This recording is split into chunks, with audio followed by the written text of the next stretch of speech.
হযরত খুবাইব রাদিয়াল্লাহু তাআলা আনহু এর শাহাদাত। উহুদ যুদ্ধের পর আফফান ও কারাহ গোত্রের একদল লোক রাসূলুল্লাহ সাল্লাল্লাহু আলাইহি ওয়াসাল্লামের নিকট এসে বলল, হে রাসূলুল্লাহ সাল্লাল্লাহু আলাইহি ওয়াসাল্লাম, আমাদের গোত্রে অনেকে ইসলাম গ্রহণ করেছে, তাই আপনার সাহাবীদের মধ্য থেকে কয়েকজন আমাদেরকে পাঠিয়ে দিন। তারা আমাদেরকে কুরআন পাঠ করাবেন এবং ইসলামের বিধিবিধান সহ শিখাবেন। রাসূলুল্লাহ সাল্লাল্লাহু আলাইহি ওয়াসাল্লাম তাদের কথা মতো সরল বিশ্বাসে আসিম ইবনে সাবিত, খুবাইব ইবনে আদি ও যায়েদ ইবনে দাখিনা সহ 6 জন মতান্তরে 10 জনকে তাদের সাথে পাঠিয়ে দিলেন।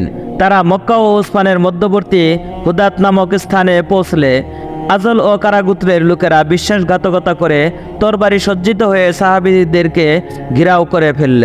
সাহাবীগণ শত্রুদের এই আকস্মিক বিশ্বাসঘাতকতা হতবাক হলেও ঘাবড়ালেন না। তারা তাৎক্ষণিকভাবে তরবারি হাতে নিয়ে লড়াই করতে প্রস্তুত হলেন। শত্রুরা বলল, তোমরা নেমে এসো, আল্লাহর কসম আমরা তোমাদেরকে হত্যা করব না। আসিম সহ 3 জন তাদের এই প্রতিশ্রুতি অগ্রাহ্য করলেন। তারা বললেন, বিশ্বাসঘাতক কাফেরদের ওয়াদা বিশ্বাস করা যায় না।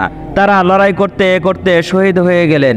শহীদ হবার পূর্বে তিনি দোয়া করলেন, হে আল্লাহ, আমাদের খবর রাসূলুল্লাহ সাল্লাল্লাহু আলাইহি ওয়াসাল্লামকে জানিয়ে দিও। হযরত আসিম রাদিয়াল্লাহু তাআলা আনহু এর শাহাদাতের পর শত্রুরা তার মাথা কেটে নিতে চাইল। উহুদ যুদ্ধে তাদের 2 জন আসিম রাদিয়াল্লাহু তাআলা আনহুর হাতে নিহত হয়েছিল। তাই তারা প্রতিজ্ঞা করেছিল আসিম রাদিয়াল্লাহু তাআলা আনহুর মাথার খুলিতে তারা মদ খাবে। কিন্তু এক জাক বুলতা এমনভাবে আসিম রাদিয়াল্লাহু তাআলা আনহুর মাথা ঘিরে রাখলো যে তারা তার মাথা বিচ্ছিন্ন করতে সক্ষম হলো না। কারণ মৃত্যুর পূর্বেই তিনি এই দোয়া করেছিলেন যে কোনো কাফের যেন তার দেহকে স্পর্শ করতে না পারে। এরপর যায়েদ ইবনে দাখিনা রাদিয়াল্লাহু তাআলা আনহু, খুবাইব ইবনে আদি রাদিয়াল্লাহু তাআলা আনহু, আব্দুল্লাহ ইবনে তারিক কিছুটা নমনীয় হওয়ার সিদ্ধান্ত নিলেন এবং শত্রুদের কাছে আত্মসমর্পণ করলেন। তারা তাদেরকে বন্দী করে মক্কায় নিয়ে চলল। পথিমধ্যে হাজরানে গিয়ে আব্দুল্লাহ ইবনে তারিক রশি খুলে তরবারি নিয়ে যুদ্ধ শুরু করে দিলেন।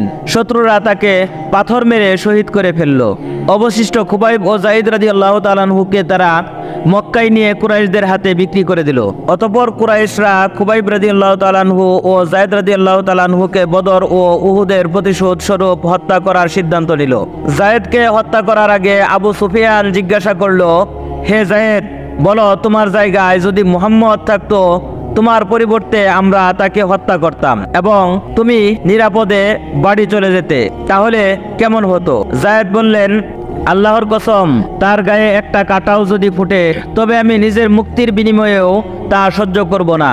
এ কথা শুনে আবু সুফিয়ান বলল, মুহাম্মদের সঙ্গীরা তাকে যেমন ভালোবাসে এমন ভালোবাসতে আমি কাউকে দেখিনি। অতঃপর তাকে শহীদ করে দেওয়া হয়। সবার শেষে খুবাইব রাদিয়াল্লাহু তাআলা আনহুর পালা। পরবর্তীতে ইসলাম গ্রহণ করেছিল কুরাইশদের এমন এক দাসী মাদিয়া বললেন, খুবাইব রাদিয়াল্লাহু তাআলা আনহু আমার কাছে আমার একটি ঘরে বন্দী ছিলেন। আমি একদিন তার কাছে গেলাম, দেখলাম বিরাট এক থোকা আঙ্গুর তার হাতে। তিনি তা থেকে আঙ্গুর ছিঁড়ে ছিঁড়ে খাচ্ছেন, অথচ ওই সময় দেশের কোথাও আঙ্গুর ছিল না। হত্যার পূর্বে খুবাইব রাদিয়াল্লাহু তাআলা আনহু আমার কাছে একটা খুর চাইলেন পরিষ্কার পরিচ্ছন্ন হওয়ার জন্য। একটি ছেলের হাতে আমি খুর পাঠিয়ে দিয়েছিলাম। এরপর কাফেররা খুবাইব রাদিয়াল্লাহু তাআলা আনহুকে নিয়ে তানঈমে গেলেন। হত্যার পূর্বে তিনি তাদের কাছে 2 রাকাত নামাজ পড়ার অনুমতি চাইলে তারা অনুমতি দিল। খুবাইব সংক্ষেপে 2 রাকাত নামাজ পড়ে বললেন, তোমরা হয়তো ভাববে আমি মৃত্যুর ভয়ে নামাজ লম্বা করেছি, তা না হলে আরো লম্বা নামাজ পড়তাম। সেই থেকে শাহাদাতের পূর্বে সুযোগ পেলে 2 রাকাত নামাজ পড়া মুসলমানদের মধ্যে প্রচলিত হয়ে গেছে। এরপর তারা তাকে শুলে চড়ালো। শুলে চড়ার পূর্ব মুহূর্তে তিনি দোয়া করলেন, হে আল্লাহ, আমরা আপনার রাসূলের দাওয়াত পৌঁছে দিয়েছি, তবুও আমাদের সাথে এরা যে আচরণ করলো সে খবর রাসূলুল্লাহ সাল্লাল্লাহু আলাইহি ওয়াসাল্লামের কাছে পৌঁছে দাও। হে আল্লাহ, এদের সকলকে গুনে গুনে এক এক করে খতম করে দিও, কাউকে রেহাই দিও না। শাহাদাতের পূর্বে খুবাইব রাদিয়াল্লাহু তাআলা আনহু একটি কবিতা আবৃত্তি করেছিলেন। তার কয়েকটি লাইনের অনুবাদ নিম্নরূপ: আমি যখন মুসলমান অবস্থায় নিহত হই তখন কোন দিকে শুইয়ে আমাকে হত্যা করা হয় তার আমি কোনো অপরোয়া করি না।